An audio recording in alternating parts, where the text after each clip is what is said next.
მოდით ვისწავლოთ, როგორ არის გერმანულად მე მტკივა. ამისთვის ჩვენ ჯერ დაგვჭირდება ich habe, მერე სხეულის ნაწილი, მერე კი schmerzen. მაგალითად, ავიღოთ თავი, Kopf თავი და schmerzen, ამასთან ერთად იქნება Kopfschmerzen.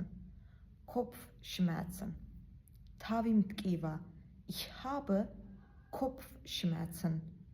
Ich habe Kopfschmerzen. An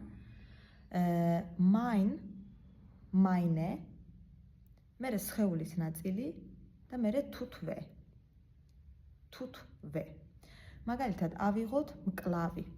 ამ მკლავი. მკლავი მტკივა იქნება mein Arm tut weh. ანუ მკლავი